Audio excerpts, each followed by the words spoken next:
benvinguts a la llibreria llavors, a aquesta presentació i xerrada que fa avui. Farem sessió doble. Per una banda, presentació del fanzine del Sergio Chesán, publicat per Piedra Papel, Libros, que es diu La literatura no és lugar para pobres. I ens explicarà aquest títol, és xocant. I després, enllaçant-ho, volem fer una xerrada sobre l'edició cooperativa i des del punt de vista de l'economia social i solidària amb les editorials Descontrol i Virus, el Miguel de Virus i l'Ibai de Descontrol. Si voleu comentar qualsevol cosa, el que sigui, doncs benvingut serà. I res, Sergio, primer de tot, el fanzine és curtet, però realment toca molts aspectes del món de la literatura. Primer m'agradaria que m'expliquessis el títol, perquè és xocant i a més tu dius expressament que és pretesament provocador. Sí, a ver, el título es un poco fuegos artificiales. O sea, realmente el fanzine viene de un artículo que escribí en La Marea y que no se titulaba así.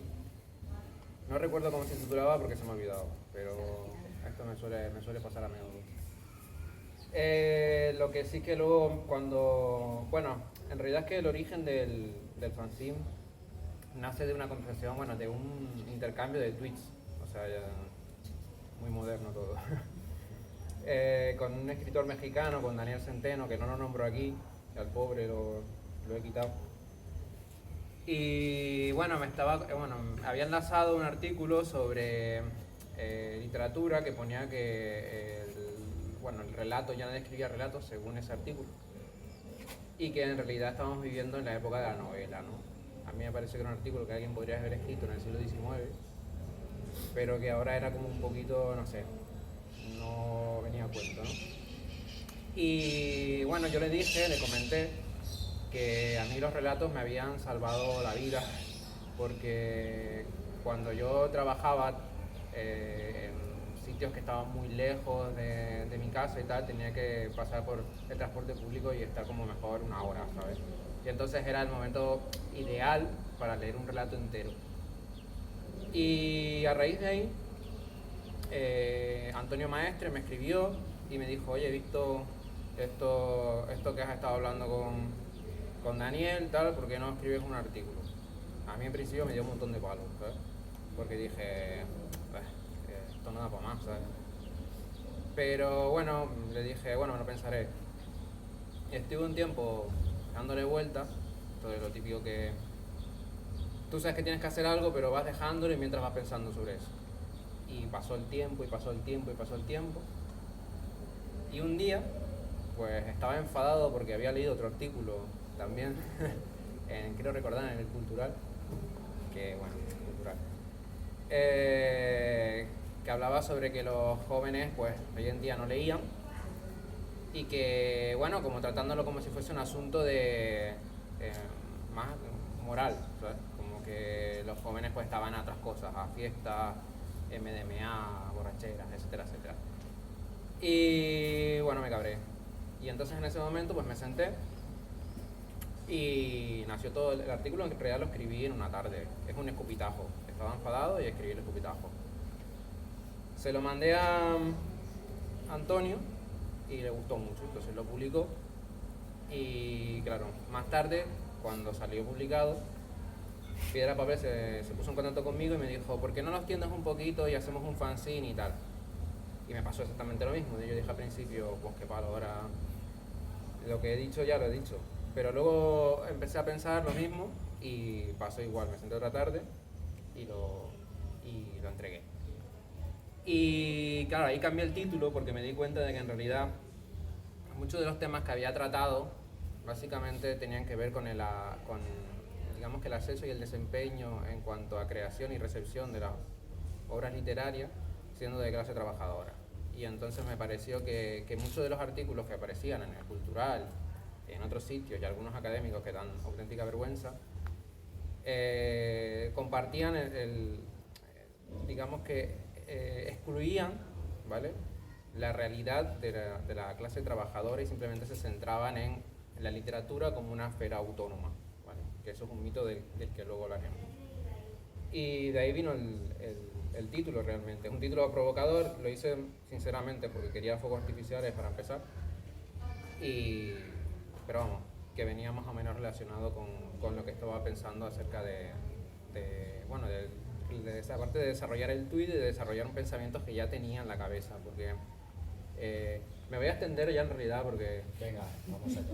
Y seguramente iré cambiando de tema. Vale, Si vale. al final me desvío mucho y soy una persona que se va mucho por las ramas, me puedes decir, vuelve a redil. No, la verdad es que pensé mucho en conversaciones que yo había tenido con mi compañera de editorial, con Saray Herrera, a raíz de esto mismo, de decir, es que estoy que no puedo más, es que no sé cuándo voy a escribir porque nosotros siempre hemos sido personas que nos ha gustado la literatura, que también desde pequeños, porque sí que es cierto que en lo que viene siendo la educación, digamos que todos nos podemos sentir más o menos atraídos por la lectura desde pequeños, porque también lo vamos en la escuela, etcétera, etcétera. Yo no creo personalmente que el tema de la curiosidad, del talento literario, de las ganas de leer sean algo natural ni genético.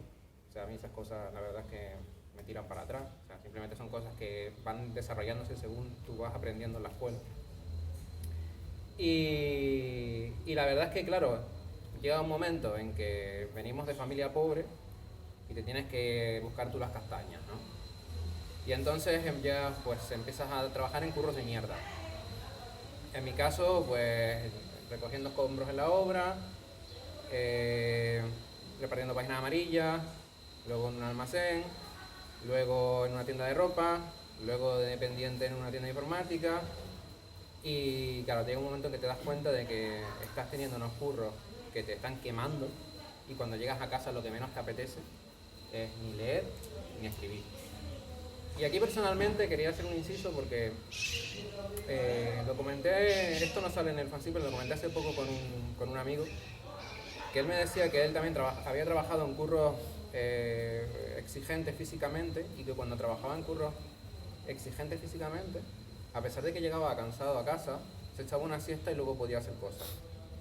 Y lo hablé con él y la verdad es que era cierto, porque a mí me pasó también. Yo cuando trabajaba recogiendo escombros, yo llegaba hecho polvo a casa. Llegaba hecho polvo, pero me echaba una siesta y luego salía de fiesta por la noche, ¿no? Que era joven y ya esas cosas no puedo hacerlas. Pero bueno, sí que era otro tipo de cansancio. Y cuando empecé a trabajar en los curros que son más habituales hoy en día, como son administrador, administración o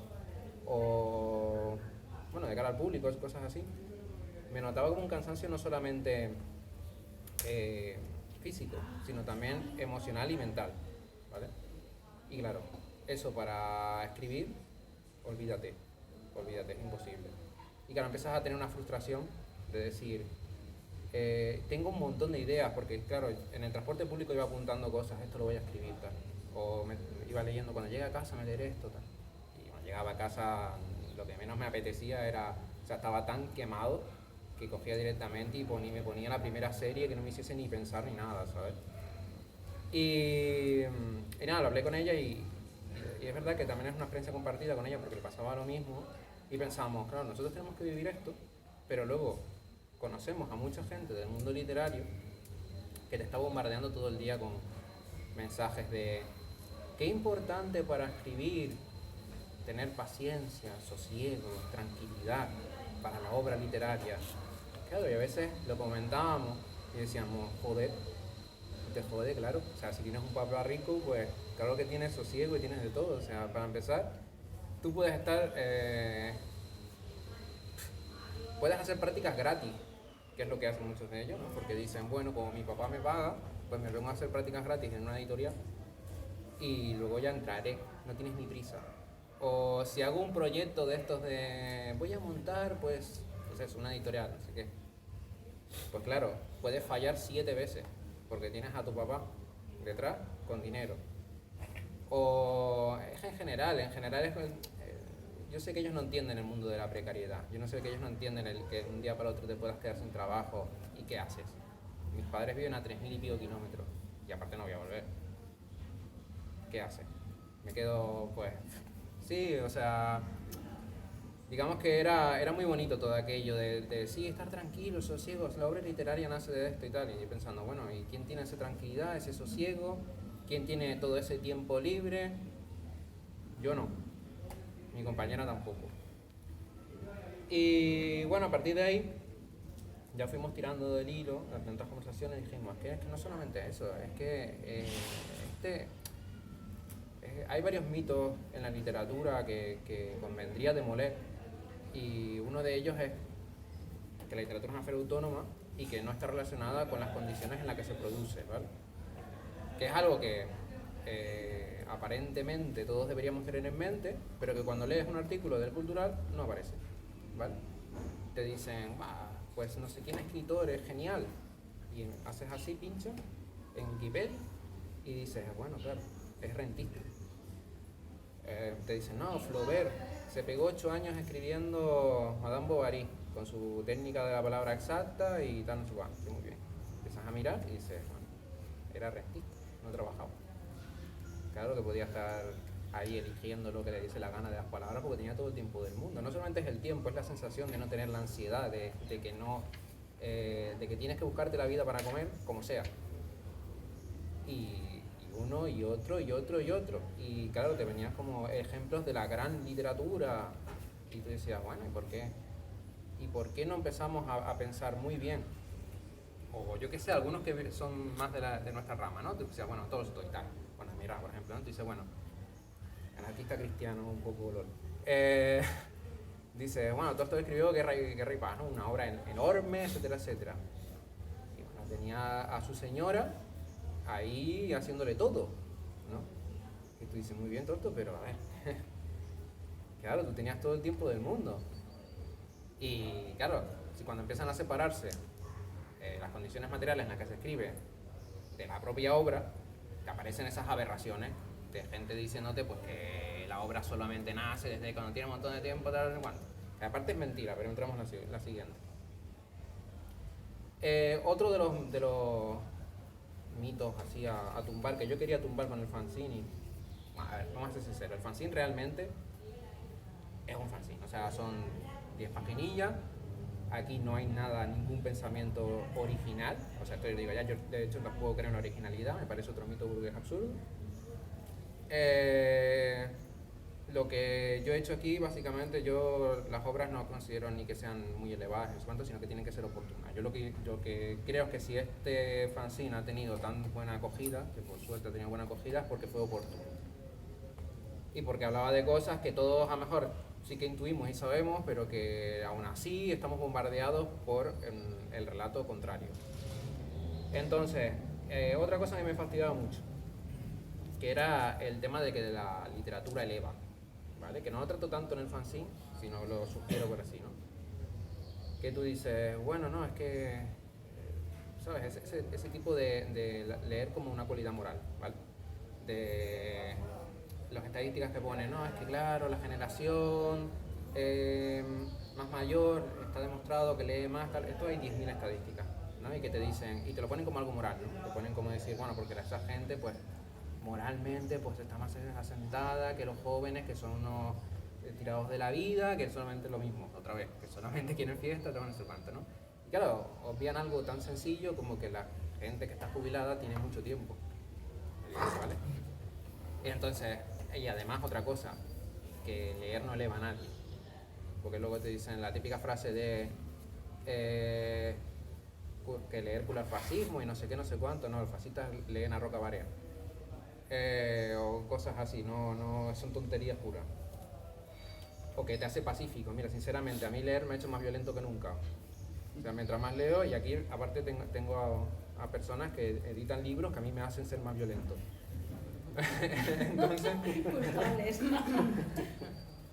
Entonces es así, ¿sabes? Y claro, es como una mezcla el libro como que tiene una función civilizatoria. Que esto es una cosa pues muy de la ilustración, en el sentido de que te liberarás a través de las lecturas y no sé qué, no sé. A día de hoy nadie se ha liberado con las lecturas, ¿vale? Puedes entender más cosas y te puede servir como un poco de, triste decirlo, pero a veces es como autoayuda, ¿no? Al entender lo que te está pasando y por qué te está pasando, puedes rebajar la cosa. También a veces sirve para exaltar los ánimos, como los libros de estos señores. Está bastante bien. Pero sí, era como, ¿sabes? Es un ambiente como literario cookie. Yo lo llamo siempre, ya sé que me van a saltar, pero es como todo muy cookie, ¿no? Como así, las obras literarias del sosiego, la tranquilidad, trenzas por aquí y por allá y venga, todos juntos a hacer la paz, ¿vale? Y a mí eso me molestaba porque invisibiliza toda una clase de lectores que no tienen ni tiempo del sosiego, que tampoco están civilizados porque están cabreados con la sociedad y que tienen razones para estar cabreados, ¿vale? Y bueno, además de eso, estaba, bueno, también me meto aquí con el tema de, es que a mí las vanguardias me gustan, ¿eh? Yo no es que sea antivanguardista porque esto me lo han dicho después del fanzine, ¿vale? Pero hay es que me voy a ganar muchos enemigos, pero da igual.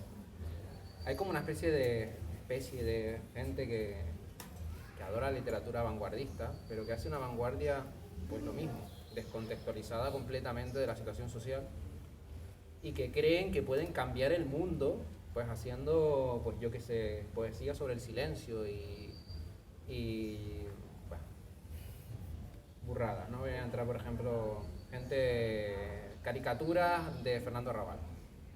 Ya todos conocéis este tipo de performance de pijos que se creen como súper transgresores, ¿no?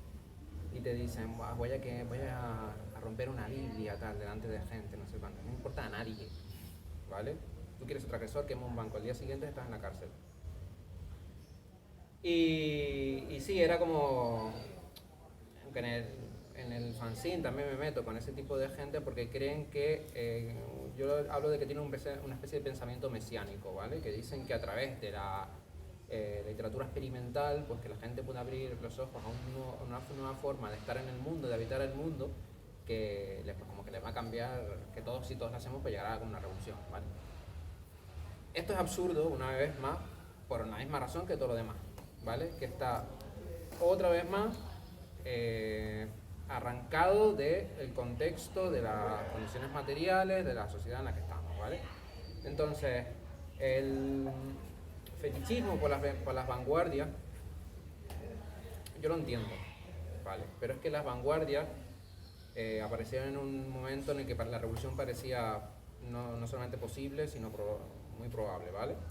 Aparecieron en el contexto de la revolución rusa, que luego fue un desastre, y de movimientos espartaquistas, de 30.000 cosas, ¿vale? Es un contexto completamente diferente al nuestro, ¿vale?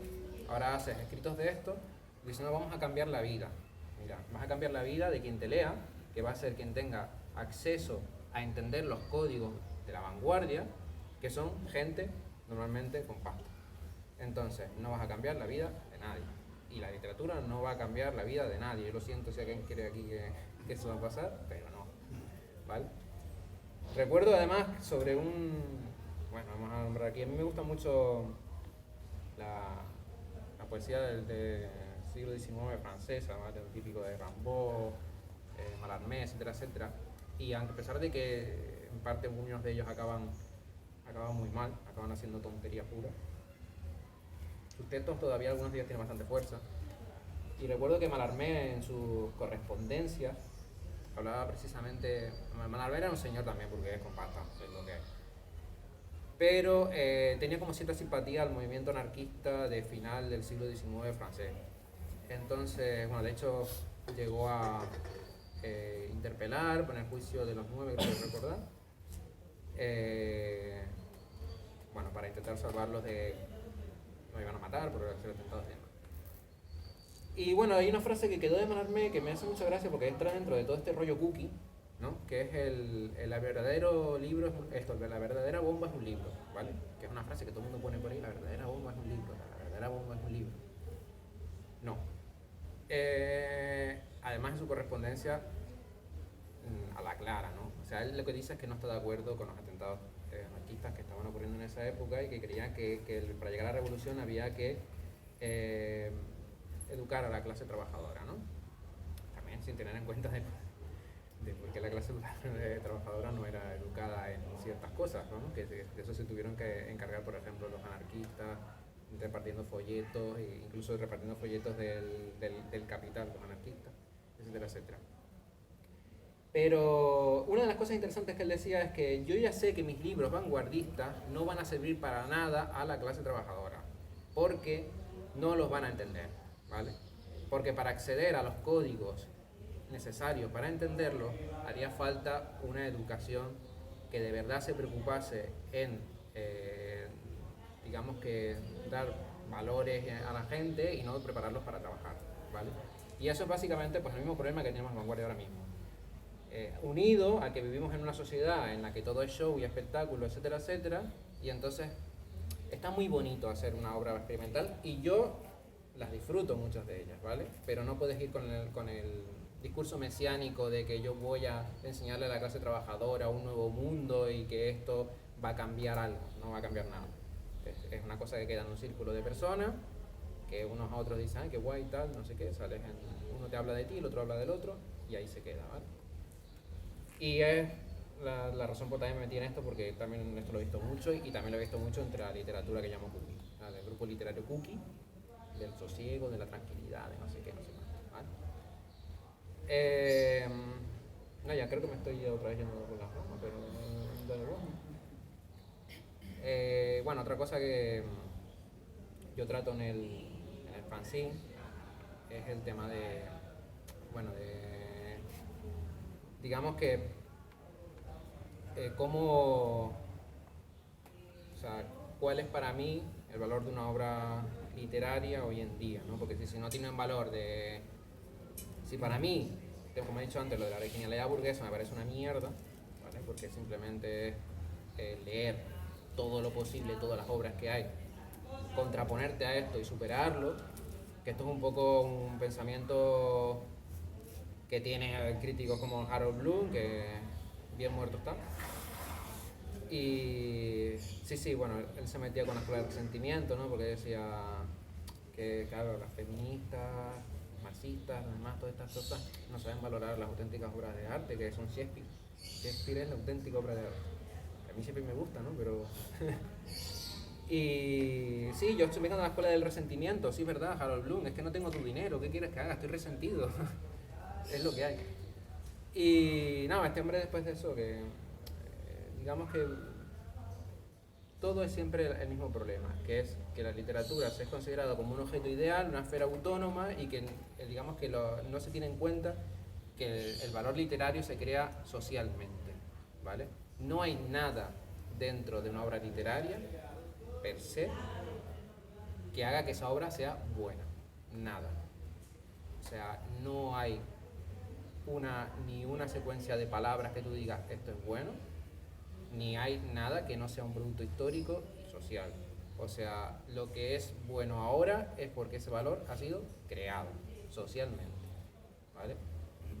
Si te hablan de obras de prestigio son buenas, es porque hay unos señores que han decidido que esa obra es buena. ¿Por qué? Porque dicen, bueno, ¿qué somos nosotros? Burgueses, por ejemplo, en ilustración, somos burgueses ilustrados. ¿Qué es lo bueno? La objetividad, la razón, no sé qué, no sé cuánto. Entonces, las obras que hacen las mujeres son una mierda porque son emocionales y la emocionalidad no cabe en la literatura.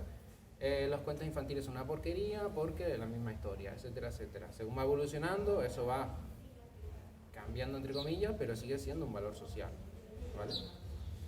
Entonces, ¿qué es lo que quizás deberíamos hacer?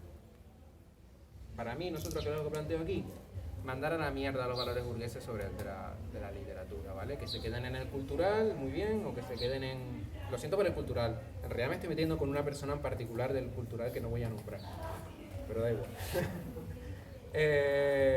Y por ciertos profesores de la universidad que viven en su burbuja, pero deberíamos rechazar eso simplemente y considerar, para mí, que la obra de arte lo que hace más bien, o lo que debería hacer más bien, es reconfigurar la sensibilidad. O sea, simplemente yo parto de una lógica no esencialista, ¿vale? Yo no creo que nosotros nacemos de una forma en la que sentimos de una forma las cosas, sino que son aprendidas, ¿vale? Entonces eso hay que subvertirlo. Lo que has aprendido hay que subvertirlo. Hay que aprender a ver dónde están las violencias, que están invisibles. Hay que aprender a ver la belleza de las cosas que nos han enseñado que son feas. Hay que aprender a ver, digamos que la magia en lo cotidiano. Hay que aprender a ver muchas cosas, ¿vale? Porque esas son las cosas que realmente te abren los ojos ante el régimen de violencia estructural que vives día a día y que te tienes que tragar. Entonces, para mí, el valor de la obra de arte es precisamente ese, es hacerte ver lo invisible, que es lo que hablo aquí, y reconfigurar la sensibilidad. ¿Para eso hace falta haber leído 30.000 libros, como dijo hace poco cierto señor? No. ¿Hace falta conocer las técnicas para escribir? Sí, ¿vale? Conocer las técnicas, no haber leído todos los libros para hacer el libro más original. Porque si para ti la originalidad es lo que no está hecho, ya te digo que todo está hecho. Que todo lo que existe son collages. Materiales que se mezclan y que la gente te vende como es lo más, pero no es lo más, ¿vale? Entonces, para mí tiene mucho más valor la obra, voy a poner aquí ejemplos, ¿vale? María Fernanda Ampuero tiene el de Sacrificios Humanos, donde habla mucho sobre la violencia que sufren las mujeres en Latinoamérica y otras cosas, en clave de horror. Yo lo prefiero 30.000 veces a cualquier libro que saque Reverte. ¿Por qué? Porque Reverte no me va a decir nada que yo no vea todos los días y que no conozcamos todos desde que éramos pequeños, porque nos han metido ese relato imperialista, colonialista, todo lo que quieran. El otro sí, ¿vale? O prefiero cuando se dice, mira, yo ahora aquí voy a tirar piedrazos en mi tejado, pero es lo que hay. Yo tengo, codirijo una editorial con Soraya Herrera, que es Horror Bacuí, y nosotros publicamos libros. Pero, sinceramente, yo no creo que el libro sea la única manera, como he dicho antes, de reconfigurar la sensibilidad de ver las cosas. De hecho, en una conversación tú puedes, si te abres realmente a la gente y realmente escuchas, que es algo que no pasa muy a menudo hoy en día, también puedes aprender muchas cosas. Pero no solamente eso, hay fanzines, hay blogs, hay cómics, hay 30.000 cosas. Y sin embargo, cuando se tiene en cuenta lo que leen los jóvenes, que es otra cosa que pongo aquí, tan solo se hablan de libros. ¿Sabes cuánto he leído yo de periódicos digitales, de blogs, de cómics, de manga y cosas así, mientras estaba esperando en la cola del súper? Cosas de estas, montones. Que me digan a mí que la gente, no lee. Eso para empezar. Y segundo, si no leen literatura, quizás el problema no es que sean moralmente disolutos y prefieren la fiesta y el MDMA, ¿vale? También quizás es, como he dicho antes, que no hay el tiempo, dos, que los tiempos cambian y que hay que adaptarse, y tres, que lo que tú consideras gran obra, a mí me suda los cojones, ¿sabes? Entonces, a lo mejor lo que yo estoy leyendo es algo que tú no consideras gran obra, pero yo lo prefiero, ¿no? Y bueno, realmente yo creo que me he quedado a gusto. Esto que has dicho ahora, que me ha ido a la mente, lo confirmaréis, que ahora los jóvenes leen mucho manga, es lo que más leen. Y vienen muchos padres como medio preocupados porque, tienes alguna cosa de que no te acaban de pedir que no sea manga, que sea algo con más letra, porque claro, para ellos eso no es leer realmente. Claro, al final les dices, mira, también es lectura esto, y están leyendo, simplemente esto les interesa. Y ya está. Sí, pero claro, es que a veces te pones a pensar y dices, ¿qué hace que, yo qué sé, vamos a tirar Akira, vamos a tirar de algún clásico, ¿vale? Entonces, ¿qué hace que un cómic de Akira sea peor que la última novela de Fernando Sánchez Dragó? ¿Vale? Sinceramente. A mí Akira me parece mejor. Al menos te enseña que hay que alimentar el apoyo mutuo en tiempos de colapso. ¿Vale? Y Fernando Sánchez Dragó te va a hablar de nuevo, de sus problemas de masculinidad, de tener 70 años y haber sacado el Homo erectus ese, o sea, mira qué macho soy y tal, y reflexiones sobre la literatura, pues que cualquier persona que más o menos te puesta en el tema hace 100 años que están atrasadas. Entonces, ¿qué prefieres leer? Pues yo prefiero leer Akira, sinceramente. Pero no solamente eso, es que incluso videojuegos, ¿no? El videojuego, yo hay una cosa con la que tengo una pelea siempre, ¿vale?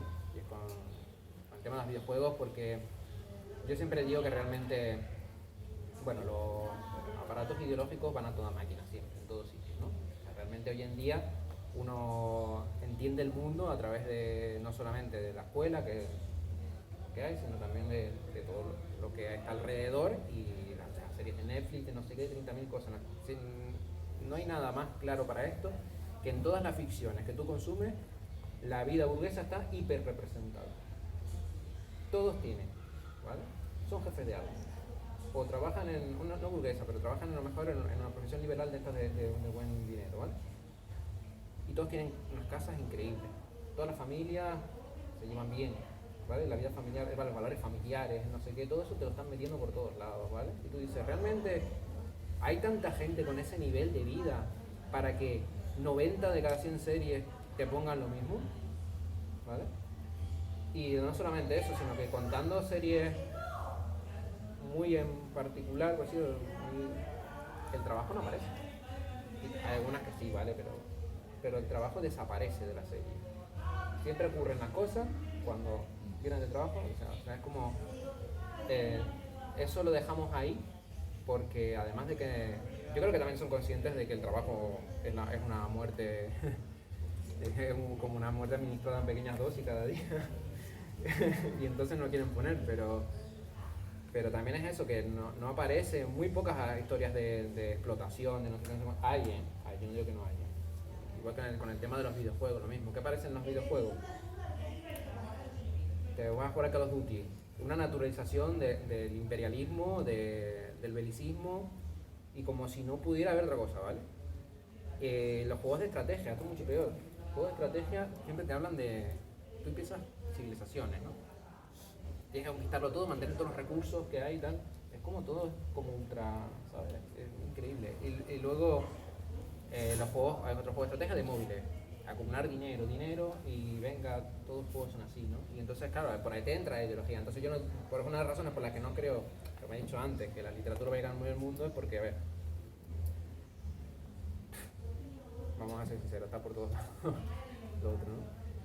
Y claro, yo tengo esta discusión de que pienso que muchas veces los videojuegos, por ejemplo, son un artefacto cultural y más importante que la literatura hoy en día, ¿vale?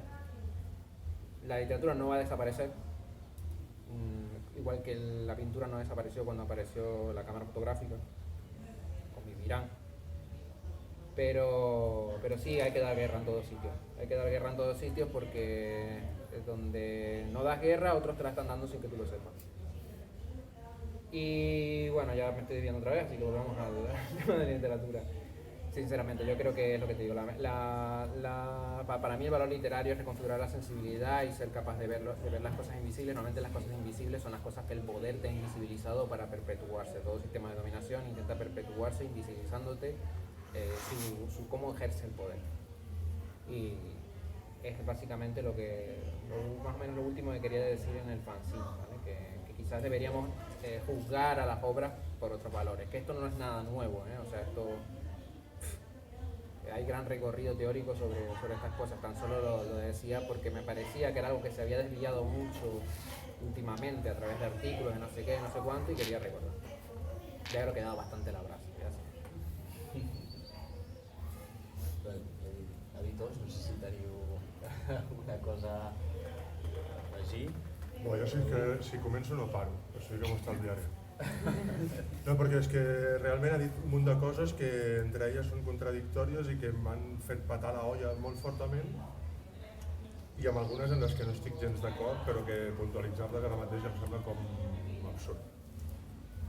no? Començant com que la lectura o la lectoescriptura té que començar al cole y que esto para mí no es así. Yo tengo una hija y si no le enseño a leer en el cole no le van a enseñar, igual que no se les educa en el cole si no les educas en casa, ¿no? Y como esta, pues muchos otros arquetipos típics que els reproduïm així com amb molta facilitat y sin ningún tipo de miramiento ni aspaviento y me quedo tan ancho y me suda el nabo. Que de rollo, vale, pues muy bien. Que luego hay cosas que las comparto. Yo estoy de acuerdo contigo, ¿eh? O sea, yo me refería a que la escuela no hablo de que fuese el único. Ya, claro. De hecho, o sea, hay cosas que las comparto y otras que no tant. O sigui, en el sentit de, per exemple, parlaves de l'escriptura i jo, per exemple, al món de l'edició vaig arribar a través de l'escriptura, perquè jo abans de ser editor vaig escriure un llibre que va distribuir Virus amb uns companys d'un sindicat de Cornellà, que és el Grillo Libertario, que tampoc no són editores, són anarcosindicalistas y se dedican a la lucha con los libros y con el merchan anarcosindicalista, y esa es su trinchera, y me dieron la oportunidad de publicar un libro que yo tenía como medio hecho y que además escribí trabajando. O sea, trabajaba en un centro de buceo en medio de la Costa Brava, me dedicaba a rellenar botellas de oxígeno para los submarinistas, los 50.000 que van cada verano, y entre tanda y tanda de botellas tenía una libreta al lado del centro de oxígeno y me dedicaba a pegarle parrafadas. Eso fue como el inicio. Luego mi vida laboral ha pasado como la tuya por un montón de estados diferentes que pasan desde esto hasta la hostelería, el mundo de la informática, el técnico internet, diseñador, grafista, o sea, un abanico así como muy amplio porque nuestra generación es lo que le ha tocado, buscarse la vida. Y ha ido además en base a burbujas. Cuando había la burbuja de las .com, pues todos nos subíamos ahí porque era lo que daba curro, te daban sueldo y era lo que había. Yo de hecho creo que las situaciones en las que mejor he escrito y mejor mierda me ha salido ha sido cuando más estresado he estado. De hecho, o sea, cuando empecé a trabajar en la hostelería y me dedicaba a las BBCs, a las bodas, bautizos y comuniones, y me comía 2 bodas cada fin de semana, llegaba tan pasado de vueltas a mi casa, pero tan pasado de vueltas de cansancio, que si no escribía no me podía dormir. Y ahí vomitaba un montón de cosas de lo que había visto, bueno, lo típico que ves en todas las bodas, que se repite de forma cíclica y que además a mí me daba para generar un montón de metáforas, de poder explicar otras cosas que yo creía que podías explicar a través de ahí, pero lo hacía a través del cansancio. O sea, que para nada necesitaba yo sosiego. Otra cosa es que tengas que ser persistente y que tengas que tener una constancia y que esta rutina la puedas mantener en el día a día, y es algo que el trabajo asalariado no te permite, porque al final te consume la energía y, o sea, sostener esto en el tiempo pues es un poco burbuja, mentira o llámale como quieras. Y de hecho me estoy yendo por las ramas también, creo que esto se contagia y estoy cambiando de idioma con mi pensamiento.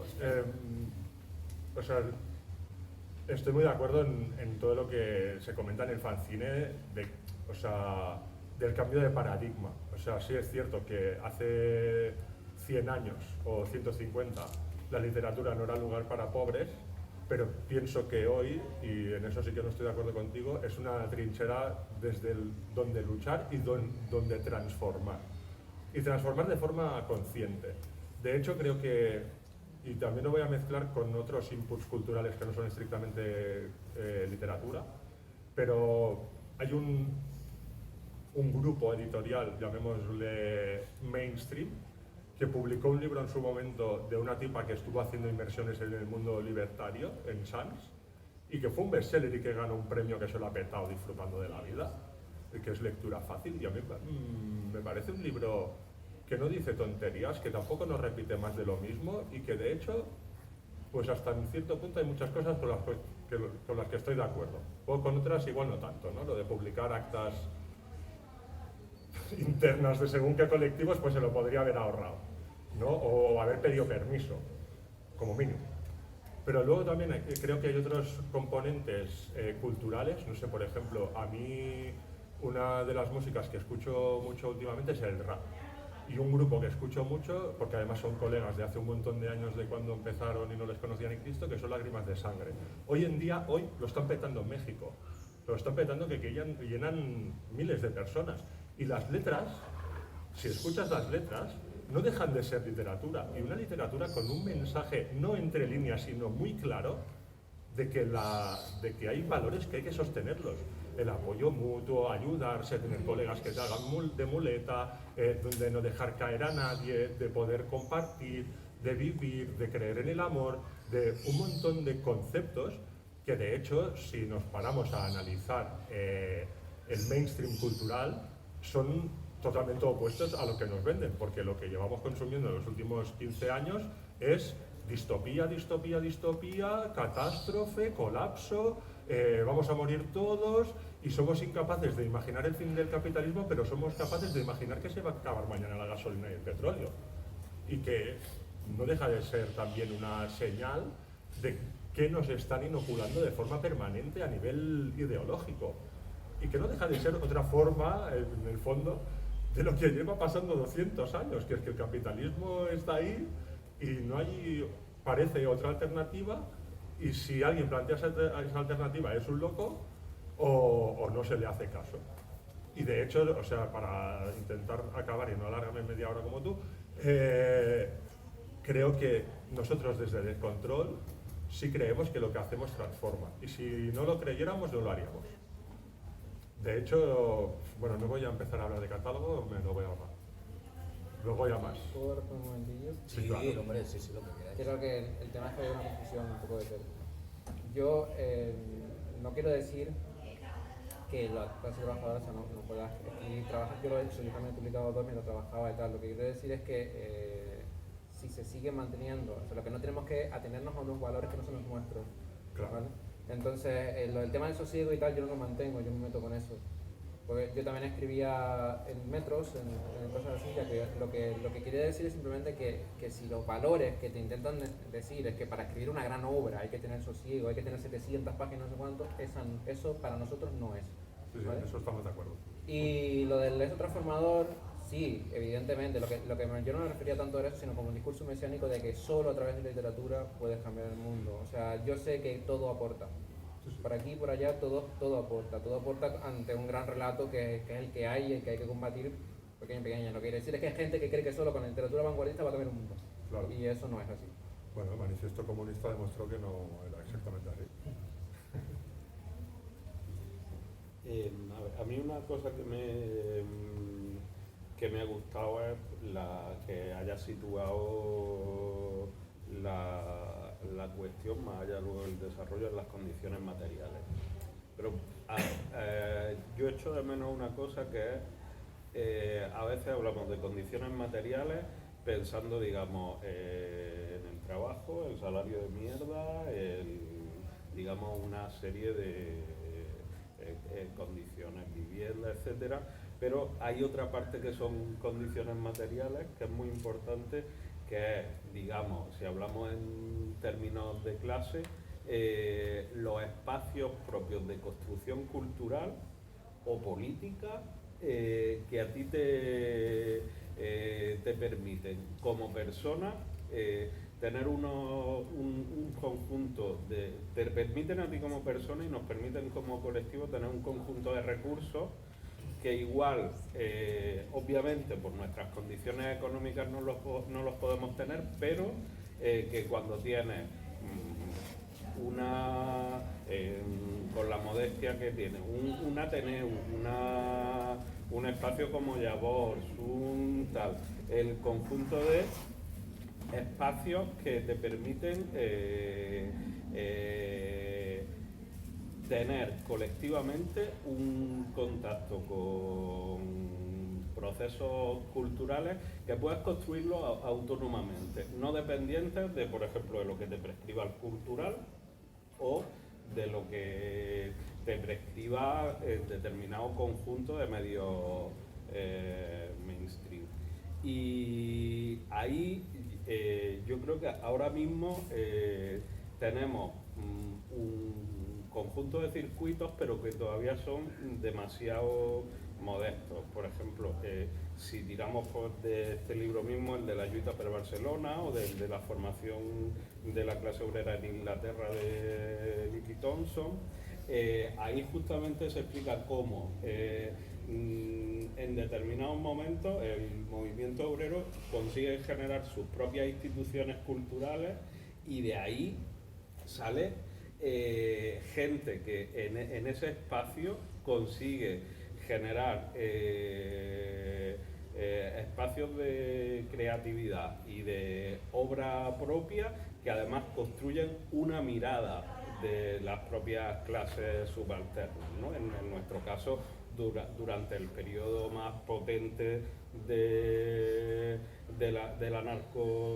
anarcosindicalismo y de la construcción de las redes obreras en Barcelona, pues ahí de pronto, de ahí sale peña como Felipe Alaiz, como el Ramón J. Sender, como la Lucía Sánchez Saornil, como el Abel Paz, que vienen de clase obrera, porque sí que incluso en los espacios, digamos, libertarios, culturales, anarcosindicalistas, había una división de clases. No era lo mismo la Montseny, que venía de una familia acomodada al fin y al cabo, que otra gente que adquiere una cultura en los ateneos y en todos estos espacios, y a partir de esa cultura de pronto tienen una capacidad de escribir novelas, teatro, tal, y además desde una perspectiva propia, no recogiendo la ideología burguesa hegemónica en aquel momento, sino con una capacidad de generar sus propias formas de expresión cultural y su propia mirada del mundo.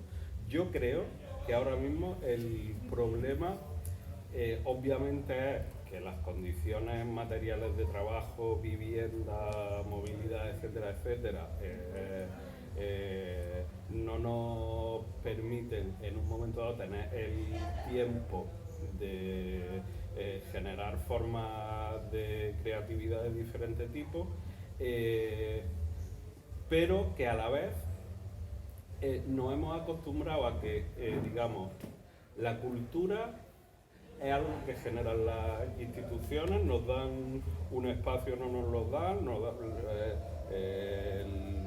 el sistema educativo, el sistema cultural, tal, y desde hace mucho tiempo es muy marginal el que la gente que venimos de abajo y que estamos en posiciones muy precarias, tenemos muy poca capacidad de generar espacios propios donde construir tu propia cultura. Y a mí, en ese sentido, también me preocupa mucho una cosa que tiene mucho que ver con, más allá de mi trabajo en Virus, con mi militancia actual.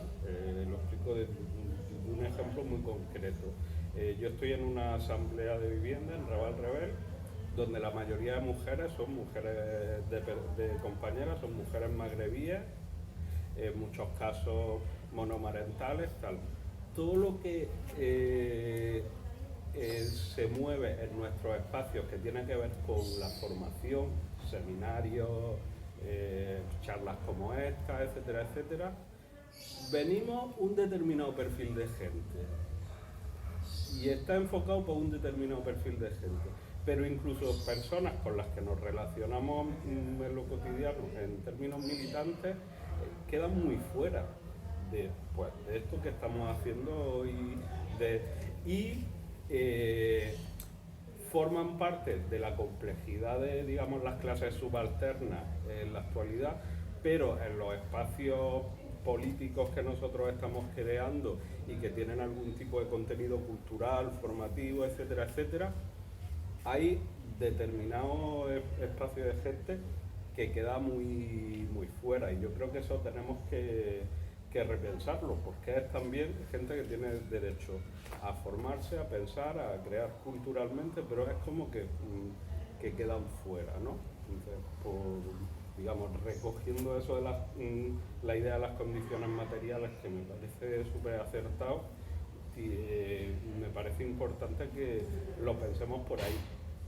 ¿Qué infraestructuras e instituciones propias, creadas de manera autónoma, nos permiten que, por ejemplo, aunque estemos en condiciones precarias en el trabajo, tengamos espacios que nos acogen y que nos permitan crear.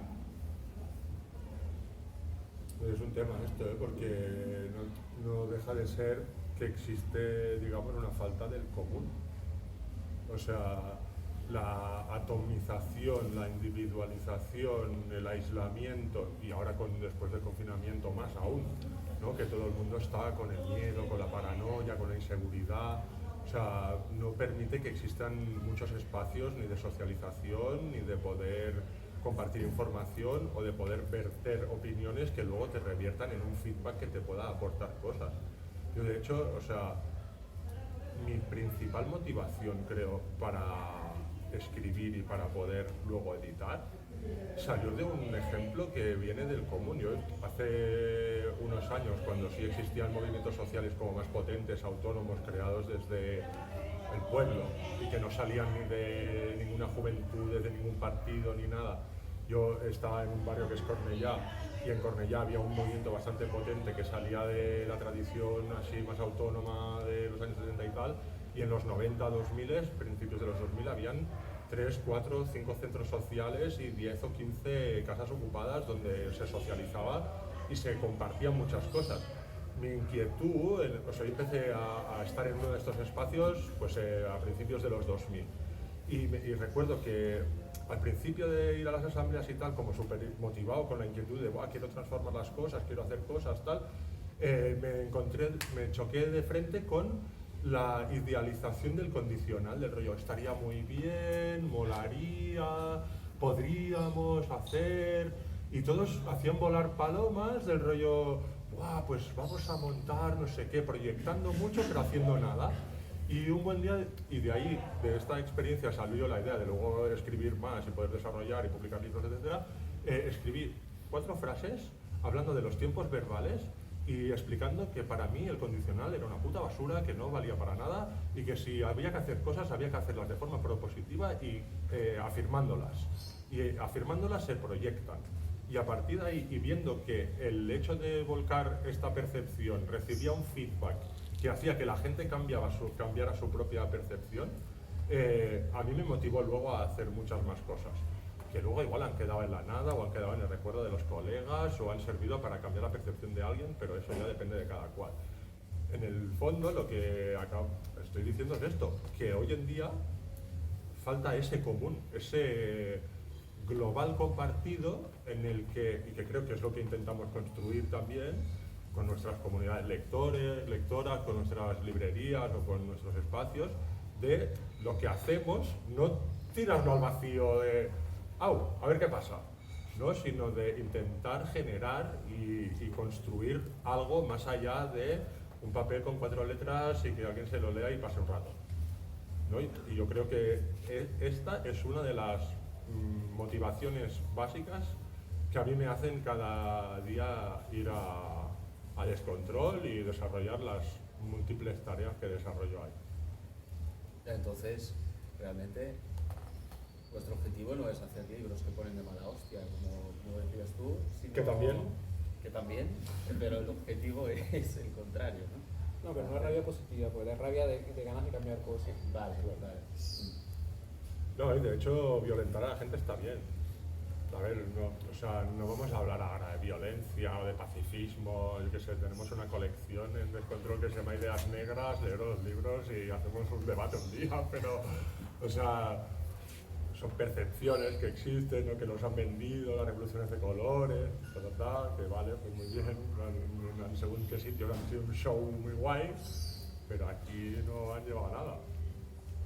Y el hecho de haber publicado libros que se cagan en pacifismo a mí me parece una maravilla y creo que son súper útiles y que podemos hablar del espectáculo de romper el cristal de un banco y el placer que te produce o te deja de producir, pero creo que no estamos aquí para eso.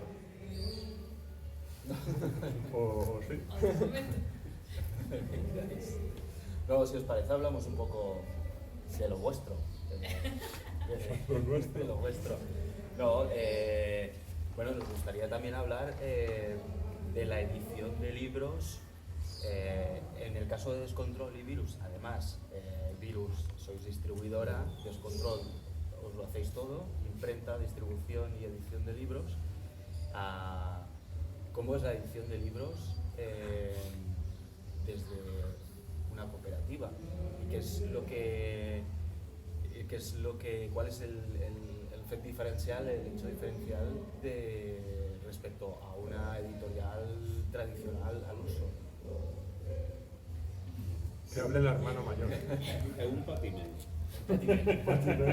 Cognitivo. No, a ver. Cuéntanos tus sinsabores, a ver. No, También es bueno.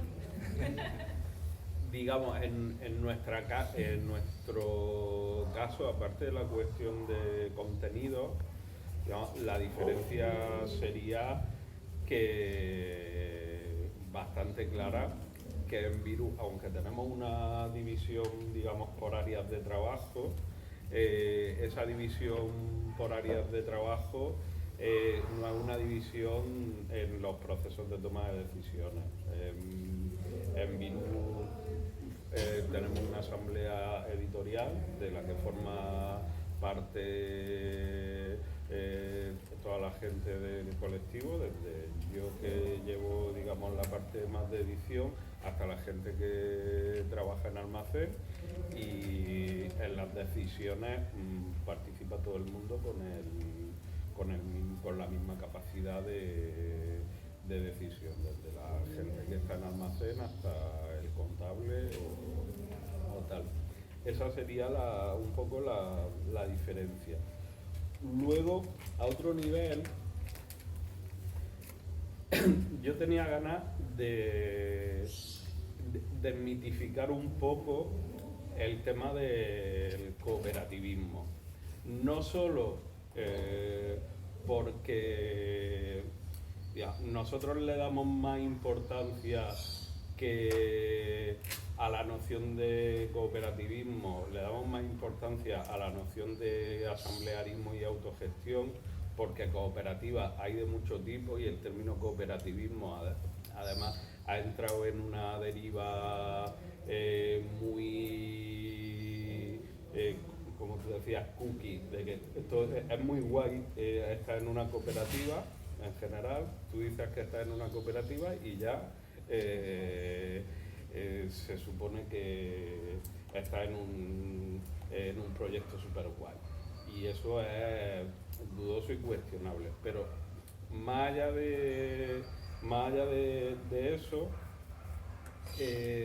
yo quería plantear justamente, cogiendo el hilo de la materialidad, una dialéctica diferente y hablar de las condiciones materiales de nuestras cooperativas, no necesariamente a nivel interno, pero sí dentro de lo que es la estructura, el mercado en el que nos movemos.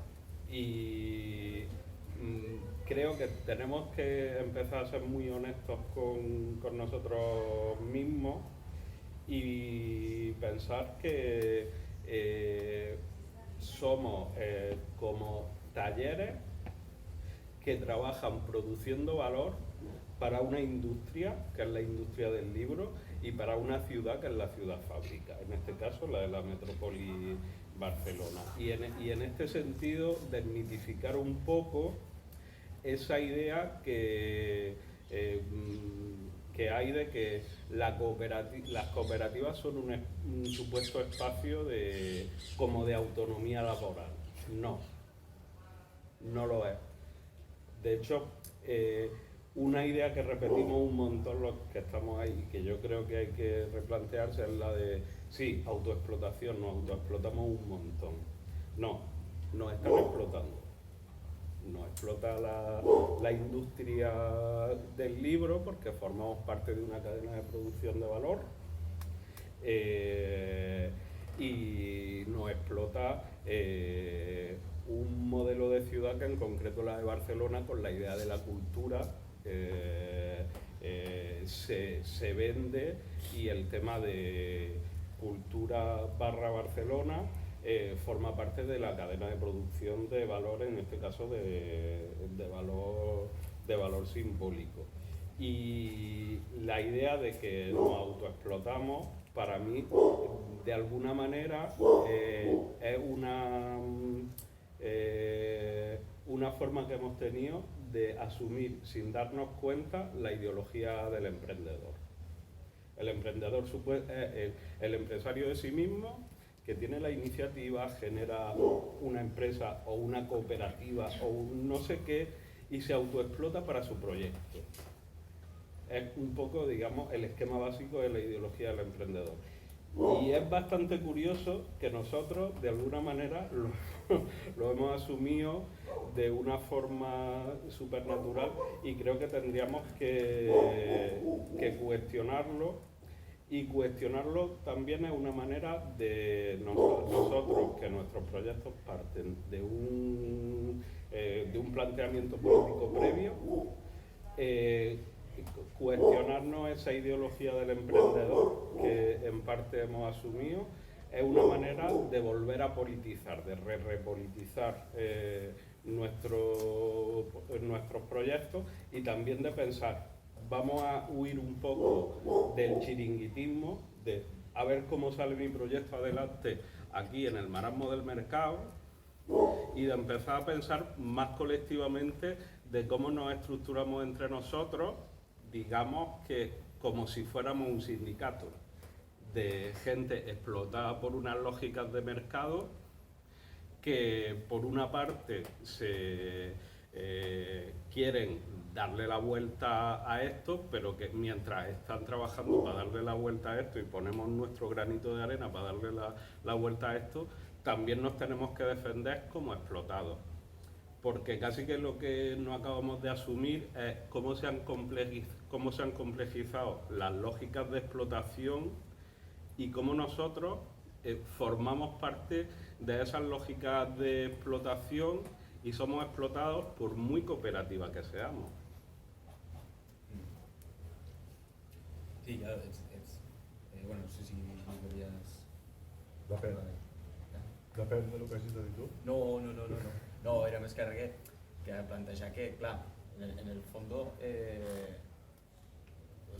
estáis arrastrados una puntualización, sí, creo que lanza un tema bastante complejo. Si alguna cosa que he dicho no se ha entendido bien, lo que sea, me preguntáis tranquilamente y aclaramos, porque creo que he lanzado así un poco bomba.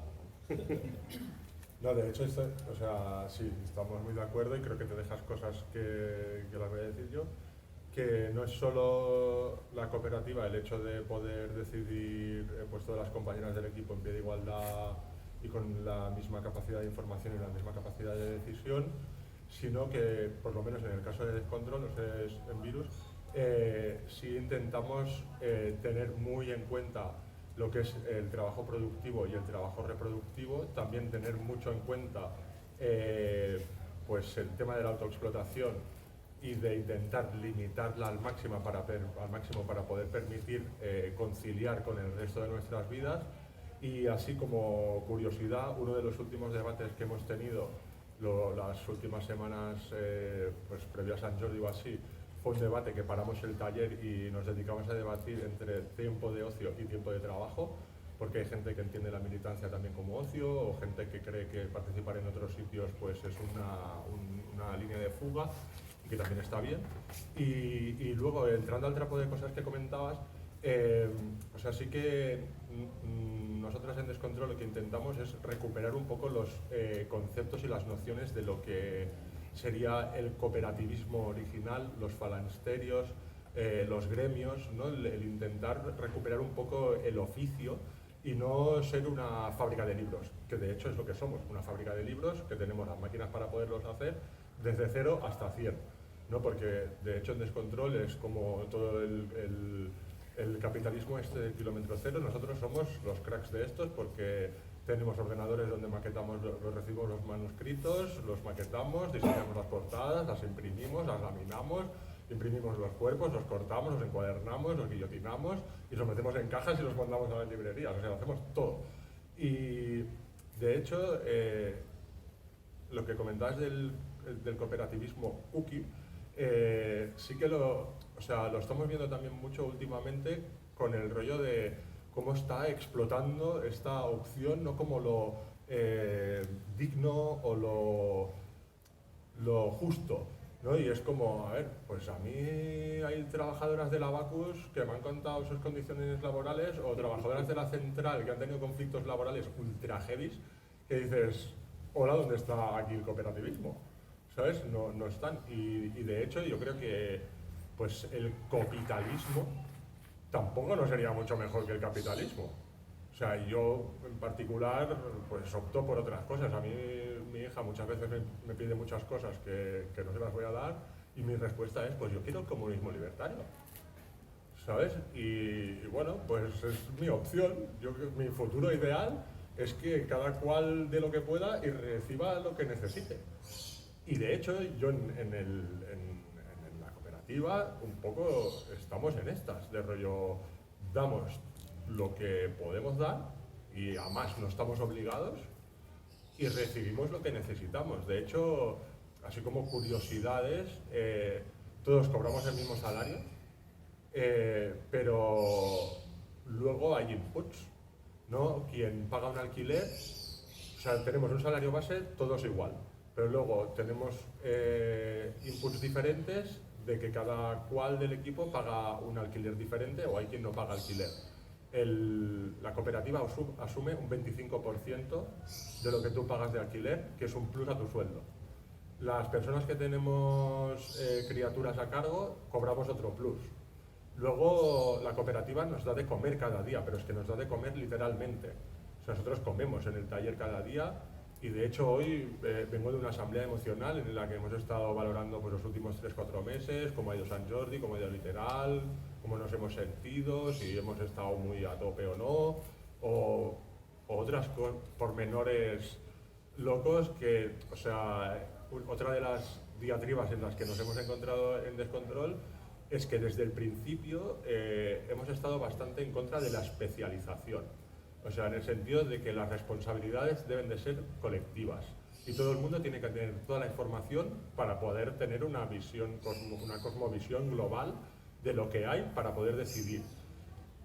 Y de hecho hay responsabilidades que no se pueden colectivizar tanto.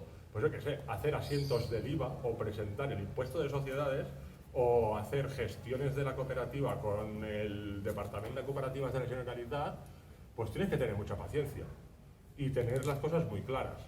Porque si lo hace alguien que no sabe, pues igual para hacer un trámite burocrático que son 2 pasos en el canal empresa de la Gene, pues igual te tiras 3 meses, ¿no? Y esta lucha contra la especialización es una constante, y que o sea, hoy uno de los debates que teníamos hoy era qué pasa con la rotación de cargos, porque en Descontrol tenemos 6 cargos que son editorial, economía, distribución, comunicación, organización y comercial, y algunos están más desarrolladas y otras menos.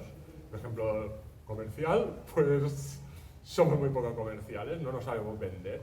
Comunicación, hasta que no ha entrado una compañera nueva este año que venía justo de trabajar de esto y que ha volcado todo su conocimiento en esto, pues éramos 2 matados que hacíamos tweets y que de vez en cuando nos daba por colgar algo en el Instagram, pero no había ningún tipo de continuidad ni nos lo currábamos excesivamente, más allá de alguna motivada que había por ahí que decía, pues yo pillo la cuenta y te la hago crecer hasta 2000, pues vale, perfecto. Pero esta diatriba es compleja en el mundo en el que vivimos, porque no dejamos de estar pues, en el circuito en el que estamos, y venimos condicionados por las dinámicas en las que vivimos, ¿no? Tienes una editorial, tienes que ser una trituradora de novedades y tienes que sacar 20 libros al año, porque si no, la editorial no se va a sustentar. Pero yo, bueno, pues igual no es eso lo que quiero hacer. Igual no quiero publicar 6 libros cada trimestre o cada cuatrimestre y sacarlos, hacer 2 tweets que lleguen a las librerías y luego olvidarme. Y no creo que lo que a mí me vaya a alimentar sean los best sellers, sino que yo creo que lo que edito tienen que ser long sellers, de que en el tiempo perduren y que la función que hagan sean de transformar en el tiempo. De hecho, venga, cuña publicitaria. Una de las próximas presentaciones que tenemos, que es el próximo viernes en la base, es la presentación del Dejuni Tecnològic y del Dejuni Digital, y es una problemática que nos la estamos encontrando mucho, y veo a un señor aquí hablando con el móvil, que es esta, del el fubbing, el estar pendiente del móvil todo el rato, y es algo que lo estamos viviendo hasta en nuestra propia asamblea, que a veces estamos hablando y ves a alguien que está hablando con su compañera o con su compañero o quien sea, y de repente, oye, pues vamos a atajar esto.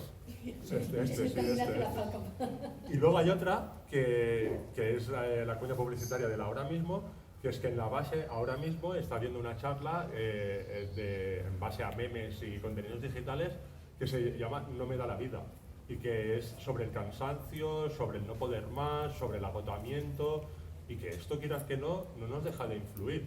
Entonces, yo creo que, volviendo un poco a lo que volvíamos antes, sí que es interesante intentar conseguir un poco de sosiego como para poder respirar y no ahogarte, pero hacer sin prisa pero sin pausa, haciendo lo que puedas con lo que tienes. Y así te he encadenado 3, vamos, ahora estoy pam. Pues yo no sé si en Virus seguís un poco el mismo criterio a la hora de hacer los libros y sobre todo a la hora de seleccionar qué libros vais a crear. ¿A qué te refieres con el mismo criterio? Al que ha expuesto él, sí, sobre todo que sean, bueno, yo lo he expuesto, no buscar obviamente, no buscar el seller, sino que el long seller. Sí, que, o sea, creo que, siempre que desde nuestros espacios se construye una editorial, obviamente, además sería muy ingenuo desde ahí intentar hacer una editorial basada en bestsellers. Digamos, las editoriales que han surgido de espacios más o menos alternativos, que luego han acabado teniendo una deriva más bestseller, ha sido después de muchos años y no partiendo de ahí. En todo caso, obviamente nosotros siempre buscamos generar textos que sean textos de referencia y que su presencia dure muchos años. Eso también tiene una correlación con la distribución, porque hay muchos tipos de distribuidores, y si tú tienes una distribución que se basa mucho en la novedad y que no cuida el fondo, para un tipo de editorial como las nuestras es un problema, ¿vale? Y luego, si queréis, os explico un poco también las tripas de cómo decidimos nosotros. Nosotros, aparte de tener unas líneas de trabajo que constantemente estamos rediscutiendo la línea editorial en función también de cosas que descubrimos o de debates que vemos que van surgiendo y tal. Nosotros tenemos lecturas colectivas, no porque nos pongamos a leer juntos, ¿vale? Pero sí porque, digamos, las propuestas que nos llegan o que miramos de traducir y tal, nos repartimos las lecturas y cada 2 meses tenemos un espacio de discusión sobre lo que hemos leído cada cual, para decidir de esas lecturas que hemos tenido, cuáles nos parece que merece la pena editarse. Y así funciona nuestro proceso de toma de decisiones. Reparto de lectura, y cada 2 meses tenemos una asamblea editorial donde se habla de lo que se va a editar, y ahí, digamos, entran muchos tipos de valoraciones, desde el contenido en sí hasta si aporta cosas nuevas respecto a lo que ya hay, a, cómo no, su viabilidad comercial. También tenemos una capacidad de edición limitada, entre 8 y 10 libros al año, y ahí también incluso cosas que nos parecería interesante publicar a veces quedan fuera porque tienes que priorizar unas sobre otras porque tienen la capacidad que tienen. Pero una pregunta, ¿son propuestas que buscáis vosotras o que os llegan? ¿O las dos? De todo, o sea, a nosotros nos van llegando propuestas que tienen una criba inicial, que ahí soy yo el que hace del malo de la película, de decirle a la gente, mira, lo que me ha enviado no nos entra ni con calzador. Y luego tenemos una previa con esas propuestas que sí que podrían encajar. Siempre pedimos como un documento de síntesis de la propuesta, con resumen, índice, un capítulo de prueba y tal. Y en la asamblea editorial, digamos, si nos han llegado 7 u 8 propuestas en los últimos 2 meses, digamos, se hace una selección de las que pasan a proceso de lectura, ¿vale? Y después las que han pasado a proceso de lectura, pues las debatimos.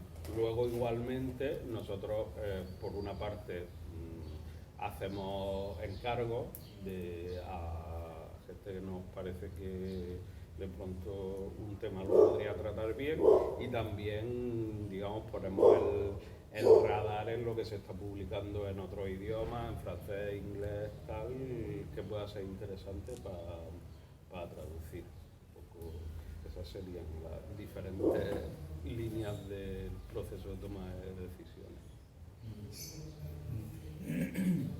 Me gustaría, he traído este libro.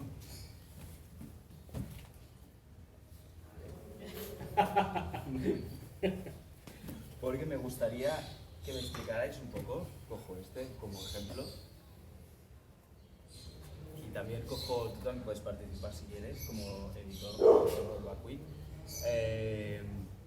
¿Qué diferencia, qué hay detrás de estos libros, también la tuya como editorial independiente, respecto a esto? A nivel material y a nivel inmaterial. A nivel previo y material, en este hay un montón de royalties que ya empiezan de antemano con el encargo, y un contrato firmado que supone que va a hacer un montón de ventas y que va a ganar un montón de dinero, ¿no? Si no me equivoco. Luego, a nivel productivo, yo que tengo una imprenta, estos personajes han monopolizado el mercado del cartón para hacer las tapas, y de hecho la primera crisis de papel que hubo este año en octubre o así fue gracias a gente como Alfaguara, Planeta o así, que se hicieron con todos los stocks de cartón que había cuando vieron la crisis del puerto de Shanghái y que no iba a llegar la pasta de papel. Esto conjugado con que las papeleras han empezado a cambiar las dinámicas de mercado, a producir cartón en lugar de papel para el packaging de paquetes como los de Amazon. Y luego que, bueno, este papel no sé dónde saldrá, pero probablemente sean de Bosques Sostenibles de Polonia, y que este libro pues probablemente acabe en una trituradora convirtiéndose en otro libro. De acuerdo. ¿Algo más que añadir? No, porque una de las características de vuestros libros es sobre todo el precio. Siempre se intenta ajustar el precio, que no sea el precio final del libro, que no sean precios abusivos. Pero todo sin entender, yo creo que todo lo contrario pasa con esto. Sí, de hecho, a nivel económico, es que este año estoy llevando economía. O sea, llevo 2 años llevando editorial y este año me toca economía. Entonces me estoy comiendo esto con patatas. Venga, va. En los libros de, no sé si harán escandallos económicos, nosotros sí los hacemos desde hace un par de años o así, como una proyección de ventas y intentar como dilucidar un poco qué futuro puede tener o no tener un libro. Nosotros no nos reunimos cada 2 meses, nos reunimos cada 3, pero lo voy a comentar que el virus se hace cada 2 y lo vamos a hacer cada 2, y porque como hermanos mayores, por buen ejemplo. Y de hecho creo que estos, cuando hacen escandallos, contemplan los derechos de autor como algo muy elevado. La foto la habrán comprado en un pues yo qué sé, en algún repositorio de fotografía de calidad que les habrá costado pues entre 200 y 500 euros, y con eso ya lo tienen amortizado. Al maquetador le habrán pagado por este libro pues 500 pavos o 1000, ¿no? O por ahí, que se lo habrá ventilado en 4 días. Al corrector 3/4 de lo mismo. Correctores igual hay un par, uno que hace otro tipografía y otro que revisa el libro, pero se supone que Pérez Reverte escribe muy bien, y entonces el corrector no tendría que tener mucho trabajo, y el resto es todo, bueno, la inversión que han hecho en el material que lo van a reciclar en el futuro, y poco más, y beneficios. Y a forrarse, ¿no? Y a forrarse, Forrarse sí, todo. beneficios. Básicamente, y que tiene un montón de sellitos chulos de FSC, y el papel es muy guay, y no sé qué, ¿no? Está aquí, pone el papel FSC, es el papel de bosque sostenible, no sé qué, tal. Sí. No deja de ser Penguin House, que si vas un día al almacén ahí al lado del Papiol, en Castellbisbal, pues, hay montañas de libros que ríete tú de virus.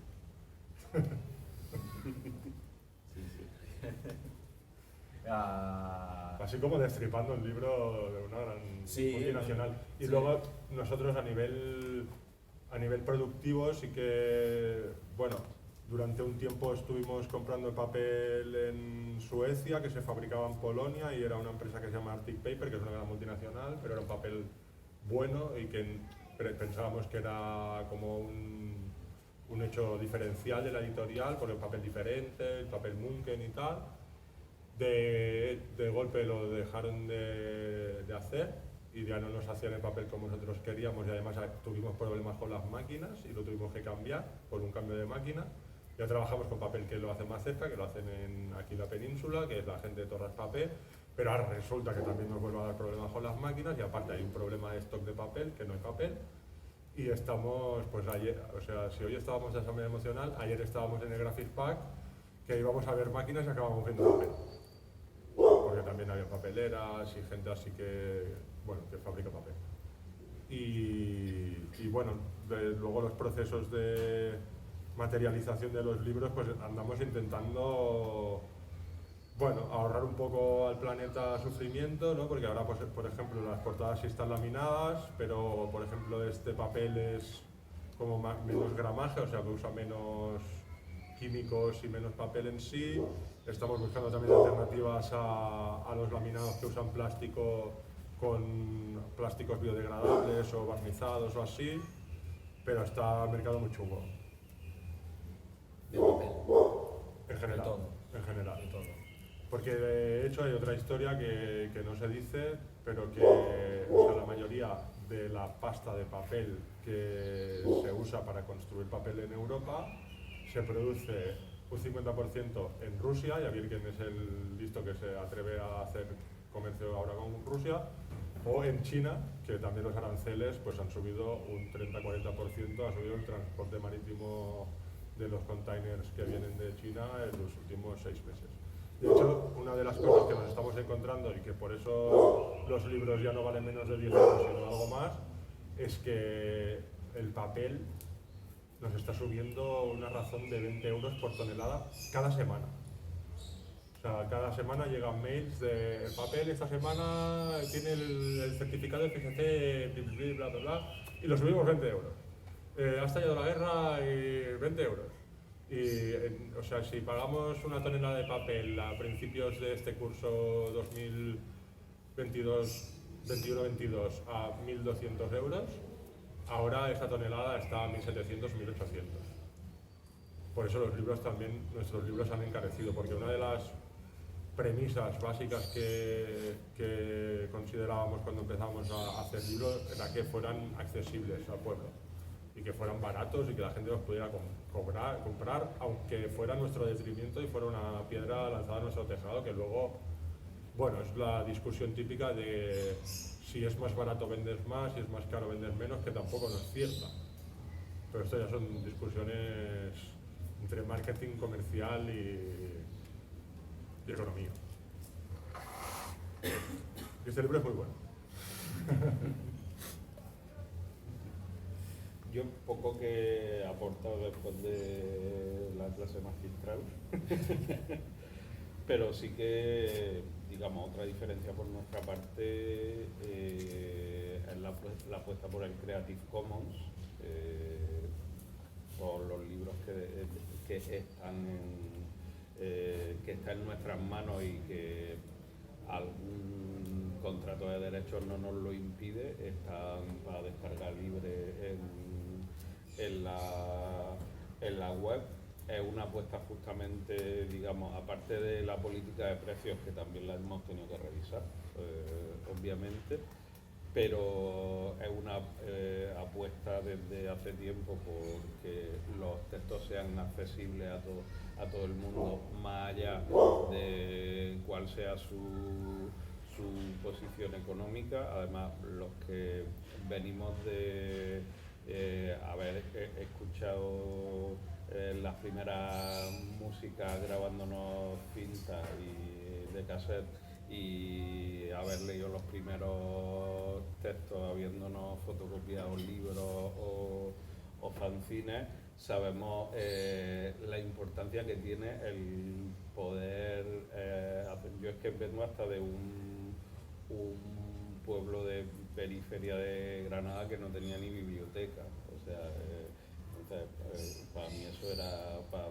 poder leer con la pequeña biblioteca que había en casa. Se me quedaba pequeña y eso es básico, el poder tener los textos accesibles para poder disponer de ellos más allá de tu capacidad económica es fundamental. Y eso, y aparte de que Pérez Reverte es una marca, no es un escritor, eso creo que es bastante importante, porque no una diferencia sustancial entre lo que hacemos nosotros y lo que hacen pues todos estos grandes aparatos de la industria editorial, justamente que el contenido tiene una relación real con la realidad y hay una relación del mismo equipo editorial con lo que va a publicar, que no tiene nada que ver con este conjunto de autores, marcas y todo lo que hay, todo el aparato que hay detrás de ellos. Esa es la contraposición entre el trabajo colectivo horizontal y el trabajo vertical, ¿no? Bueno, un jefe que manda y dice hacer esto, lo otro, o un colectivo que se le ocurra y hace las cosas de forma conjunta. Una duda era que los PDF los colgáis cuando publicáis el libro. Sí, esperamos entre 15 días, 3 semanas que ya estén los libros en papel distribuidos, y una vez ya está la primera implantación hecha, los colgamos.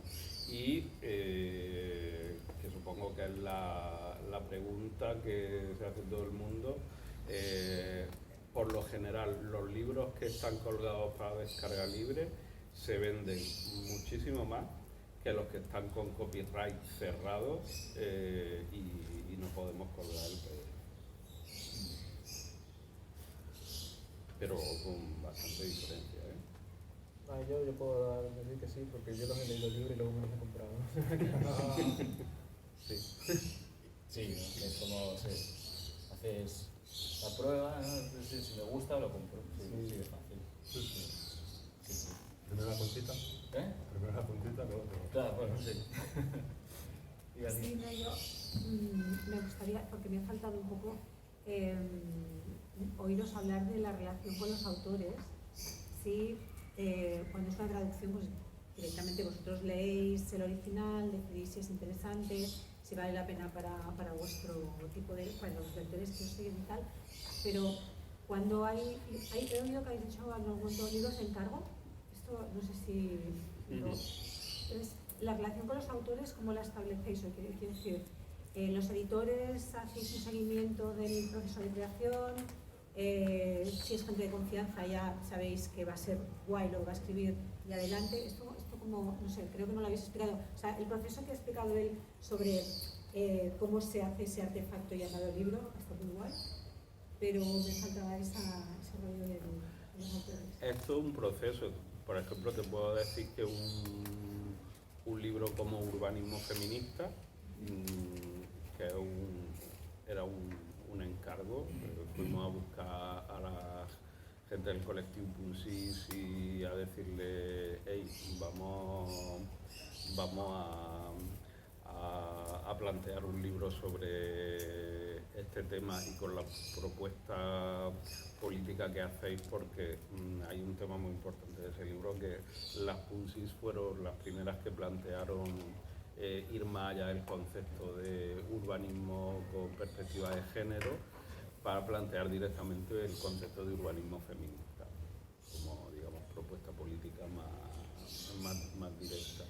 Les planteamos eso y el proceso duró 2 años. O sea, te marca un calendario, digamos, primero para un primer borrador, a ver cómo está. Después de ese primer borrador, pues, digamos, les devuelve el manuscrito con un montón de sugerencias, cosas que se tienen que ampliar, cosas en las que se puede afinar más, etcétera, etcétera. Y a partir del primer borrador puede haber 4 borradores más o 14. Ahí depende del libro. O sea, yo no voy a decir cuál, pero el libro que más borradores ha tenido, de los que me ha tocado participar de la edición, han sido 14 borradores. Los tengo guardados todavía. Sí. No, nosaltres a Descontrol, com que som una mica germans petits de virus, no fem les coses tan bé i encàrrecs no n'hem fet quasi ningú. Perquè la majoria de manuscrits que ens arriben són de gent bastant de confiança, en la que diguem que podem fins i tot tenir confiança cega. No sé, un dels nostres autors així a nivell històric és Agustín Guillamón, és un tio historiador que se sap des dels anys 20 fins als 70 al dedillo i que et pot escriure un llibre de 600 pàgines sobre el mite del cojo de no sé dónde, en la Cerdanya de 1936 a 1937 i serà un llibraco que canviarà coses, a part de ser un totxo, i confiem molt en els autors. Sí que hi ha hagut processos d'escriptura en el que nosaltres els hem acompanyat, per exemple el llibre de ¿Y qué hacemos con los violadores? Sí que sorgeix d'una preocupació col·lectiva amb el tema de les agressions de gènere a dintre dels col·lectius de lluita, o el tema de l'antiracisme entre els moviments socials també era una preocupació, però que a part va venir com una proposta de gent propera, perquè les persones que el van proposar eren gent que estan al mateix ecosistema on estem nosaltres, a Can Batlló, i són gent migrada, i aleshores deien, bueno, nosaltres això ho hem patit i creiem que s'ha d'expressar, i a part aquest llibre va ser també una de les primeres edicions del Premi Descontrol, que és un premi que hem impulsat per aconseguir manuscrits que reflexin una mica més les nostres inquietuds i no tant el que es ven. No? I per exemple l'última pedrada ha sigut que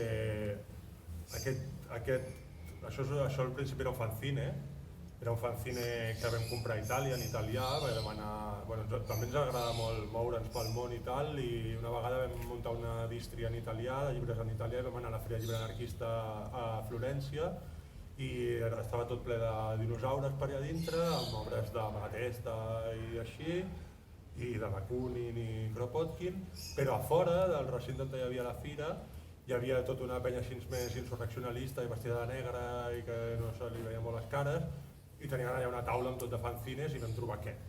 I vam dir, uau, dejuni tecnològic, què és això? I el vam agafar, els hi vam comprar, vam estar xerrant un rato amb ells i ens van explicar de què anava i d'on sortia i tal, i d'això fa 7 anys.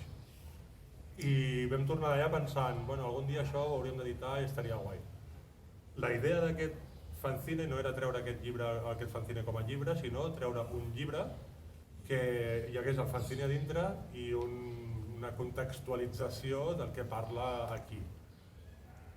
L'autor d'aquesta contextualització, que a part és un company i soci de la cooperativa, el Sergi, es va liar amb la manta al cap i de cop, quan portava no sé quantes pàgines de context, va dir que això ja no ho podem juntar, s'ha de separar i han de sortir 2 llibres. I va escriure un llibre que a més li ha ficat infografies, desplegables, cartes que pots trucar a dades que les pots arrencar i llegir-les, que al principi tenien que ser unes còpies manuscrites. Perquè això també és un reflex d'un procés que hem viscut nosaltres com a col·lectiu viu i que es transforma. O sigui, quan abans parlava dels mòbils no ho deia perquè sí, sinó perquè nosaltres hem fet dejunis a Descontrol. Dejunis d'un dia, dejunis de 3 dies i dejunis de 9 dies sense pantalles i sense mòbils, parlant-nos cara a cara i només tenint la possibilitat de tenir un telèfon que no sigui smartphone per fer trucades i en el cas d'enviar un SMS, doncs enviar un SMS. I d'aquí sorgeix la història d'aquest llibre.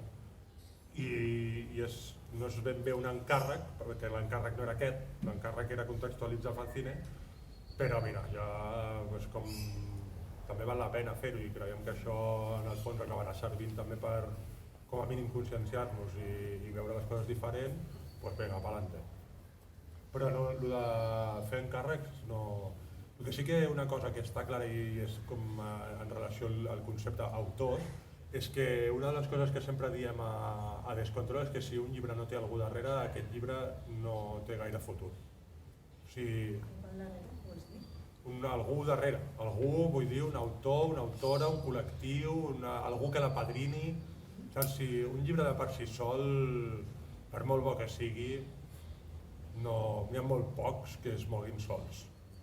I de fet, no sé, per exemple, els nostres bestsellers, L'anarquia funciona, que és del Peter Gelderlos, aquest llibre és del 2012 i el Peter ha fet gires per tot el món presentant aquest llibre perquè l'han editat en un munt d'idiomes i nosaltres el vam editar aquí i després que nosaltres l'editéssim hi ha hagut 2 editorials més a la península que han editat el mateix text. No passa res, perquè és com difondre la idea, no? A més és un llibre que està ple d'exemples contemporanis de com l'anarquia és possible, de com el recolzament mutu és algo palpable a la vida diària de la gent i el fet que hi hagi algú darrere sempre és algo per nosaltres quasi imprescindible.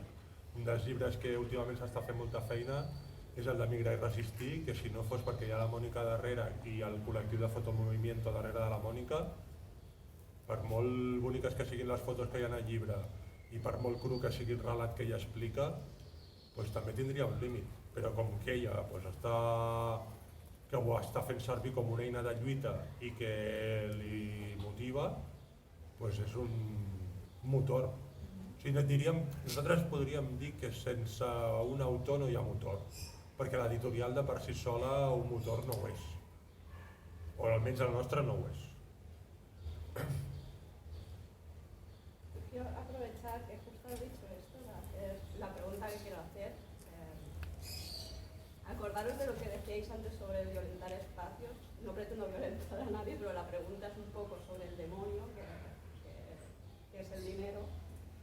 Y es viene de una inquietud personal que tengo también como autora que no es capaz de acabar el libro que está intentando escribir por condiciones materiales, capitalismo, trabajo, etc.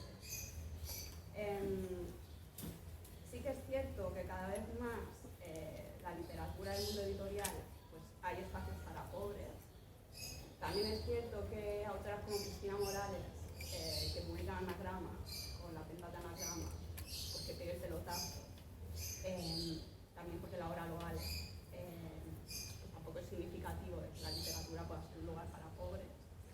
Pues sí que es verdad también, tomando un poquillo las palabras que habías dicho antes, que en cierta manera la literatura también es una trinchera de pobres, ¿no? Porque ¿qué autores son capaces de vivir de los royalties o de los libros que escriban, o de lo que escriban? Entonces sí que, siendo un poco indiscreta hasta donde queráis llegar y tal, sí que me gustaría hablar del que considero el reparto injusto de porcentajes del libro, que con suerte los autores se llevan un un 10%. No sé si eso es así también en vuestras editoriales, si dentro de la editorial tenéis debates al respecto, así también os inquieta a vosotros este reparto, que los autores no sean capaces de sustentarse de sus propias obras. Y si, no sé si veis posible, no sé, un reparto, una colaboración más equitativa, ¿no? Siendo que el autor es el motor, pero también la editorial lo es. Aparte en vuestras editoriales, que si no me equivoco tenéis Distritopia también, son espacios donde aún con más motivo se podría hacer otro tipo de reparto de porcentajes. No sé si le dais ese espacio a los autores o cómo si os lo habéis planteado, si no. Sí, sí que lo hacemos. Sí que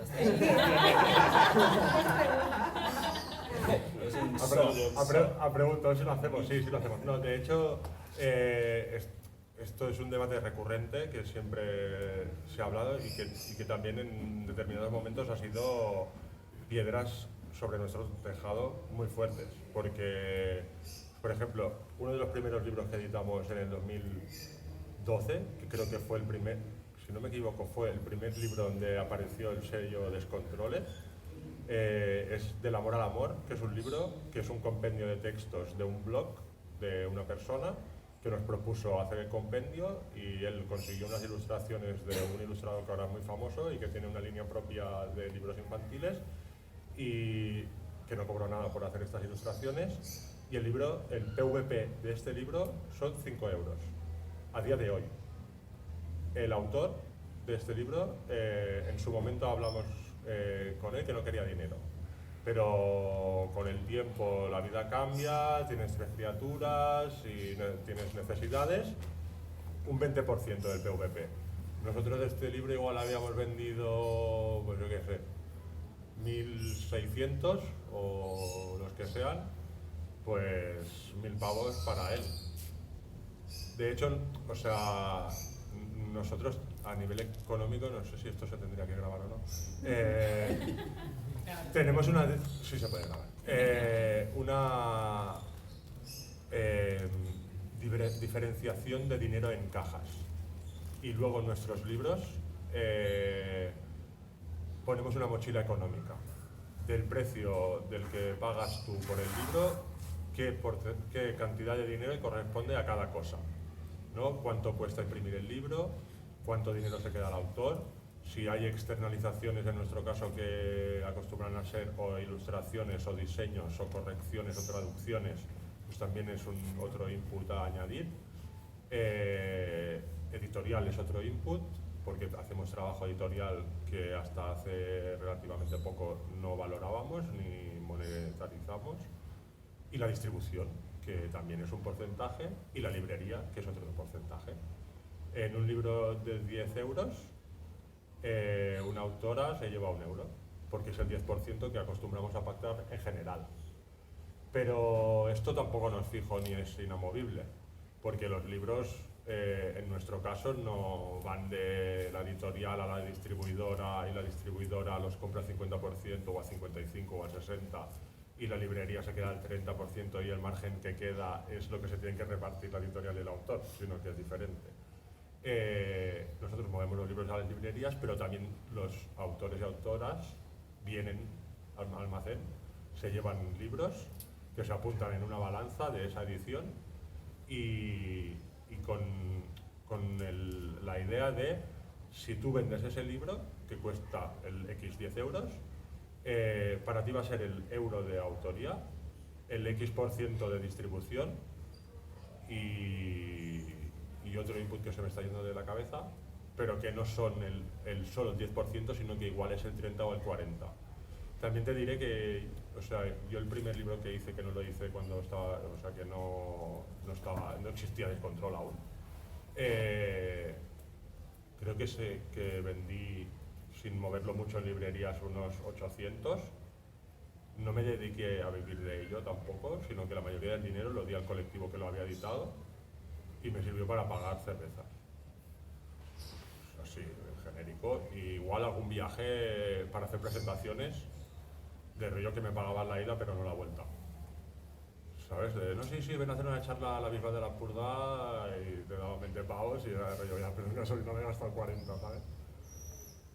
Pero que el mundo es bastante así, que los autores no viven de los libros. Y autores que vivan de sus libros, contados con los dedos de la mano de una persona que le faltan 3 dedos. Sí, a ver, nosotros lo que pagamos es el 10%, ¿vale? Pero hay que tener en cuenta que en el caso de Virus hay un equipo de 7 personas con unas condiciones salariales que podríamos decir que son entre precarias y miserables, trabajando para esos libros, digamos, sin sacar unos beneficios o una plusvalía. Eso es una parte, digamos. Tal y como funciona hoy el mercado, digamos, una editorial como la nuestra, de nuestro tamaño, de nuestra escala, no puede permitirse más, ¿vale? Esa es una parte. Por mucho que para nosotros siempre, no solo con los autores, con correctoras, traductoras, intentamos tener el mejor trato posible. Otra cosa es que, digamos, que es otro punto que quería abordar, nuestras condiciones de precariedad también se replican en nuestras relaciones. Lo que decía en la intervención anterior de que formamos parte de una cadena de producción de valor de mercado y más allá de nuestras intenciones de generar procesos transformadores, el formar parte de esa estructura económica también nos hace reproducir, aunque intentemos paliarlo, pues relaciones de precariedad. Nos gustaría poder pagarle más a las autoras, poder pagarle más también a todo un conjunto de trabajos que son muy invisibles del mundo editorial, el de corrección, el de traducción, tal. Hay curros que además son impresionantes cuando estás viéndolo día a día y trabajando con esas personas día a día y que eres muy consciente de que no están pagados como se merecen, pero también se corresponden con nuestras propias condiciones de precariedad y del proyecto. Luego a otro nivel, claro, ahí hay autora y autora. No es lo mismo, de pronto le hace un encargo a un profe universitario que tiene su propia fuente de ingresos y tal, y que eso es, digamos, aparte del propio interés en la escritura de ese libro, pues sería un extra, no depende de eso, que gente que tuviera o quisiera vivir de eso, que ahora mismo creo que las condiciones no existen, pero creo que no dependen solo de, digamos, decisiones que puedan tomar las editoriales, sino de otra serie de cuestiones más complejas de las estructuras en las que nos movemos. Por ejemplo, lo pongo a otro nivel, en Virus tenemos autoras muy potentes a las que tendríamos proyectos que proponerles como para que se tiraran un par de años y medio o 3 investigando y escribiendo y producir librazos, porque sabemos que tienen la capacidad, las líneas de investigación, las tal, pero eso significa que igual le tienes que poner sobre la mesa para que pueda vivir durante esos 3 años mínimo 20.000 euros, más o menos, para, digamos, poder dedicarse a tiempo completo a eso. Hostia, lo que nos gustaría a Virus poder decirle, hey, tal, disponemos de esta pasta, te damos un anticipo de 20.000 euros y te dedicas a escribirlo.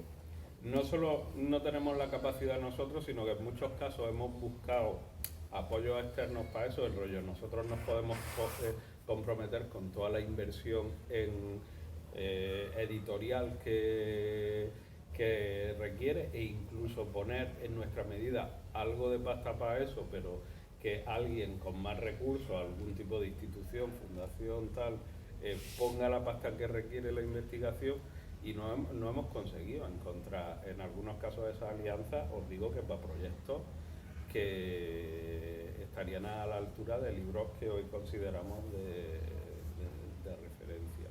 Entonces, es un tema, pero eso yo creo que depende también de dinámicas más globales. Si, por ejemplo, hubiera recursos públicos o comunes que permitieran que alguien que tiene un proyecto con cara y ojos que merece la pena, pero que requiere un tiempo de dedicarte a full time a eso, y puedes presentarlo sin necesidad de que, digamos, tenga el título universitario o el máster de no sé qué, sino, mira, presento este proyecto para que me lo bequéis, porque habla por sí mismo, que tiene un potencial brutal, y me lo becan y puedo dedicarme a eso. Eso no lo hay, y editoriales de nuestra escala no tienen la capacidad financiera de por ejemplo, pues poder, porque pagándote, digamos, pasando de un 12 y exagero a un 15% de derechos, tampoco podría vivir de eso. Como resumen de todo esto que estamos comentando, es que a mí lo que me da la sensación es un poco que somos máquinas de hacer dinero, que de dinero vemos muy poco, pero muy poco. Es que a veces, o sea, lo mínimo para vivir sí, y para sobrevivir, que a veces ni vivir. De hecho, te enseño el trato de mi tarjeta porque te echas a llorar. Entonces, una pregunta, ¿y por qué lo hacéis? ¿Por qué lo hacemos? ¿Por qué seguís en este proyecto? O sea, si como muestras que es un panorama complicado, complejo, vais a contracorriente, igualmente le echáis muchas horas y mucho amor y mucho cariño. Ya. Yo en particular creo que es una de las cosas que me da la vida, o sea, me llena. O sea, yo aparte de, o sea, nosotros en concreto no tenemos solo una editorial, tenemos una imprenta, y el hecho de producir un libro de autoedición, ves la cara de la persona que ha hecho un libro y se lo haces y se lo das, y la felicidad de esta gente es indescriptible, aunque te están pagando dinero para hacerlo. Esto es un qué. Y luego lo que comentaba antes, que también es una trinchera desde la que luchar. Yo creo que lo que editamos es transformador. Y es transformador en todas las vertientes de esta palabra. Es transformador. O sea, que forma a la gente también. Porque creamos discurso, generamos relato, explicamos cosas. O sea, no sé, yo hasta hace 4 años o así, pues no había escuchado hablar de los incels. Y gracias a una edición del Premio Descontrol que hablaba de extrema derecha, la alt-right, y de cómo la extrema derecha se está alimentando de internet, descubrí el mundo este de la gente esta que atentan contra feministas y contra mujeres en general por el hecho de ser mujeres. Y esto no lo conocía, y creo que me aporta, me hace crecer, me llena, y me sirve también como mi trinchera en el fondo. Aparte del hecho de poder difundir la idea, que es algo ya también que, bueno, pues desde que era Chiqui, que creo que el mundo hay que cambiarlo y que las maneras de cambiarlo pues son múltiples y esta es una de ellas. Tengo otros colegas que hacen otras cosas. Hay quien milita en un sindicato, hay quien canta canciones en un grupo de rap, hay quien está en un partido político y se lo cree. Pues yo estoy en una cooperativa en la que participo y que he montado y que aparte también pues me permite vivir y me da de comer, literalmente. Porque lo que comentábamos antes, también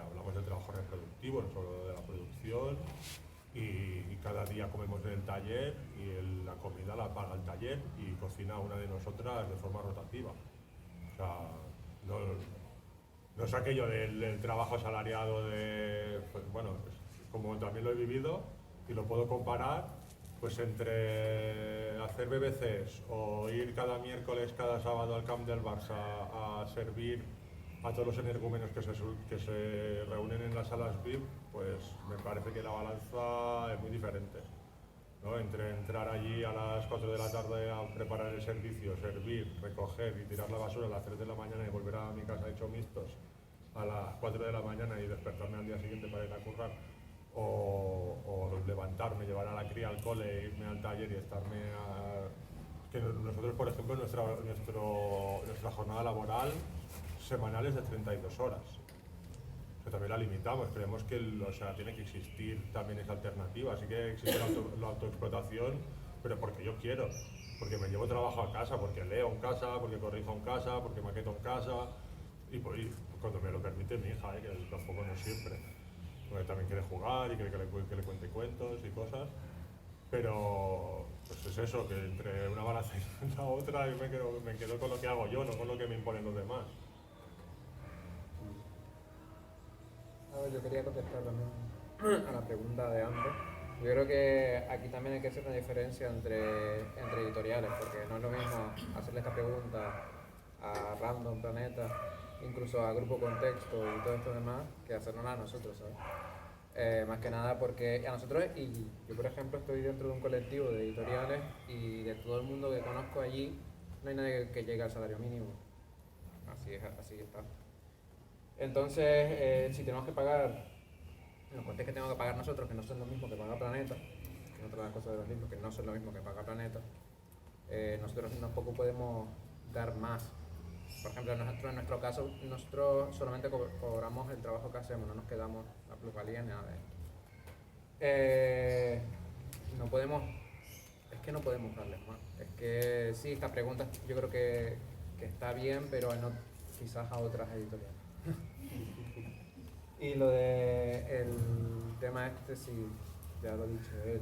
Estamos aquí, a duras penas llegamos, pero hay un gran relato al que oponemos pequeños contrarrelatos y ponemos en mi caso, ellos sí que son más ensayos, en nuestro caso es más literatura, pero damos voz a unas voces que no suelen ser las que están en el ambiente normal. Entonces por eso lo hacemos. Bueno, pues con esto y un bizcocho, ¿no? Bueno, pues gracias por esta charla, la verdad ha sido muy interesante y gracias por haber venido i merci, gràcies. Pues, gràcies a vosaltres per convidar-nos a venir i fins a proper. Fins a proper. Merci. Podeu levantar.